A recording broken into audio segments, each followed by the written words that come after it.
فتبسم ضاحكا من قولها وقال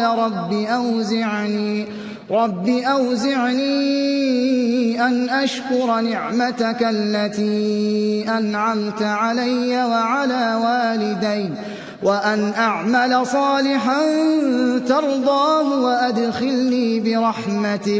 وأدخلني برحمتك في عبادك الصالحين.